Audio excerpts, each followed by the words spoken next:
நம்ம எல்லாருக்குமே தெரிஞ்ச ஒரு விஷயம் தான். அதாவது டான் பிக்சர்ஸ் ஆகாஷ் பாஸ்கரன் அவங்க வீட்ல வந்து இப்போ ரைடு போயிட்டு இருக்கு. இடி ரைடு. ஸோ அது எல்லாருக்குமே நமக்கு தெரியும். பராசக்தி. ஸோ இந்த படத்துடைய எதிர்பார்ப்பு தான் நம்ம எல்லாருக்குமே ஒரு பெரிய ஒரு விஷயமா இருக்கு. என்னன்னு பார்த்தீங்க அப்படின்னா, நம்ம சிவகார்த்திகேயன் அடுத்து வந்து பார்த்தீங்க அப்படின்னா, இந்தி திணிப்புக்கு எதிராக இந்த படம் வந்து உருவாகிட்டு இருக்கு. ஸோ அந்த காலத்தில் எவ்வளோ பாடுபட்டாங்க அப்படின்றத ஒரு டாக்குமெண்ட்ரியாக அந்த படத்தை வந்து எடுத்துட்டு இருக்கிறாங்க சுதா கொங்காரா. இதனால பார்த்தீங்க அப்படின்னா, இந்த படத்துக்கு எதிர்பார்ப்பு அதிகமாகவே இருக்கு. பட் அப்படி இருந்தாலும் இந்த படத்தை வந்து ரீசெண்டாக என்ன சொல்லிட்டு இருந்தாங்க அப்படின்னா, ஜனநாயகன் படத்தோட நாங்கள் ரிலீஸ் பண்ண போகிறோம்னு சொல்லிட்டு அந்த ப்ரொடியூசரான, அதாவது டான் பிக்சர்ஸ் ப்ரொடியூசரான ஆகாஷ் பாஸ்கரன் வந்து அஃபிஷியலாக ட்விட் போட்டு ஒரு செலிப்ரேஷன் மாதிரி போட்டிருந்தாரு, திஸ் பொங்கல் அப்படின்னு சொல்லிட்டு. இதை தொடர்ந்து நிறைய ட்ரோல் போயிட்டு இருந்துச்சு. லைக் வந்து துப்பாக்கியை பிடிங்க சிவான்னு சொல்லிட்டு கோட் படத்தில் நம்ம தளபதி சிவகார்த்திகேயன்கிட்ட துப்பாக்கி கொடுக்கும்போது இப்போ அந்த துப்பாக்கி அப்படியே எனக்கு நேராக திரும்புதா அப்படின்ற மாதிரிலாம் ட்ரோல் பண்ணிட்டு இருந்தாங்க.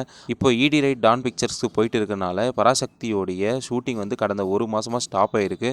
ஸோ இதை எப்போ ரெஸ்யூம் பண்ணிவிட்டு எப்போ ஷூட் பண்ணிட்டு எப்போ போஸ்ட் ப்ரொடக்ஷன் ஒர்க்கெல்லாம் பண்ணிவிட்டு பொங்கலுக்கு எப்படி ரிலீஸ் பண்ணுவாங்கன்றது கொஷின் மார்க்காக இருக்குது.